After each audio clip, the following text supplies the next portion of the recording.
শুধুমাত্র এতটুকু মাংস, এখানে হচ্ছে গরুর মাংস নিয়েছি 3 পিস পরিমাণ। 3 পিস মাংসটাকে আমি ছোট ছোট টুকরো করে কেটে নিয়েছি। এতটুকু মাংস দিয়ে যদি বলি যে 5 জনের আমি খিচুড়ি রান্না করে নিয়েছি, কথাটা কেমন হয় বলুন তো? চলুন তাহলে শুরু করি। ফাঁকিবাজি বুদ্ধিতে একেবারে কম মাংস দিয়ে সুন্দর একটা রেসিপি তৈরি করে দেখাচ্ছি আপনাদের আজকে। প্রথমে হচ্ছে আমি 1 কাপ পরিমাণে নিয়ে নিয়েছিলাম হচ্ছে কলাইয়ের ডাল, ওই যে মাসকলাইয়ের যে ডালটা থাকে না সেটা। এখন সেটাকে আমি এমনি শুকনো খোলায় একটু টেলে নিয়েছি, টেলে আমি ওটাকে আবার ধুয়ে নিয়েছি আর কি, পরে বলবো। তো এখন এই যে দিয়ে দিয়েছি পরিমাণ মতো তেল আর অল্প পরিমাণে একটু ঘি, আর এগুলা দিয়ে এর মধ্যে পরিমাণ মতো দিয়ে দিয়েছি হচ্ছে পেঁয়াজ। আপনাদের চাল ডালের পরিমাণটা বুঝে, সব কিছুর কোয়ান্টিটি বুঝে হচ্ছে মশলাগুলো অ্যাড করবেন।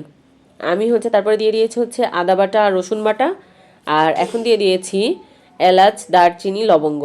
সব মশলাগুলোই আপনারা আপনাদের যে চাল এবং ডাল সেটার পরিমাণটা বুঝে এখানে অ্যাড করবেন। তারপরে এখানে দিয়ে দিয়েছি হচ্ছে চিলি ফ্লেক্স। চিলি ফ্লেক্সটা দেওয়ার চেষ্টা করবেন, এটা দিলে কিন্তু কালারটা বেশ সুন্দর আসে আর খেতেও না অনেক বেশি মজা হয়। তো তারপরে এটা অ্যাড করে দেওয়ার পরে হালকা করে মশলাগুলো সবগুলোই একটু ভেজে নিচ্ছি। চুলার জালটা কিন্তু হাই রাখা যাবে না, লো টু মিডিয়ামে রেখে কাজগুলো করতে হবে। আর এখন দিয়ে দিচ্ছি ওই যে 3-4 টুকরো যে মাংসের পিস রেখেছিলাম কুচি কুচি করে, সেটা এখানে দিয়ে দিয়েছি।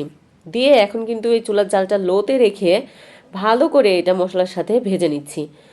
এটা এইভাবে রান্না করলে না খাবারটা অসম্ভব টেস্টি হয়।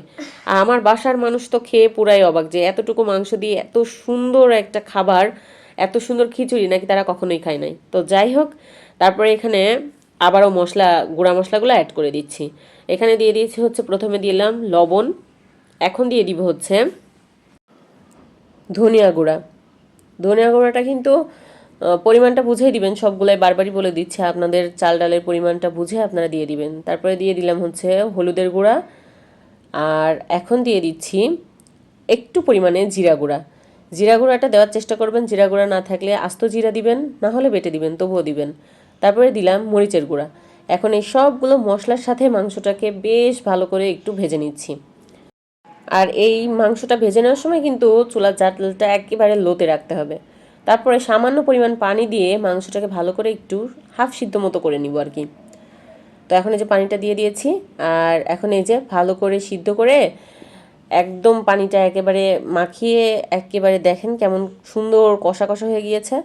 এখন কিন্তু এই পর্যায়ে আমি দিয়ে দিব ওই যে চাল আর ডালটা। আমি এখানে টোটাল নিয়েছিলাম হচ্ছে 3 কাপ চাল আর 1 কাপ ডাল।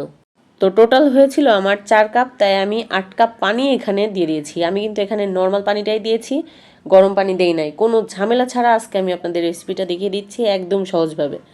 আর এখন কাঁচামরিচ দিয়ে দিচ্ছি কয়েকটা।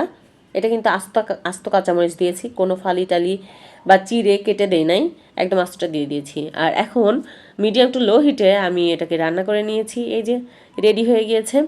তো এইভাবে রান্না করলে অসম্ভব মজা হয়, একবার করে খেয়ে দেখবেন। আর সবাই ভালো থাকবেন। আল্লাহ হাফেজ।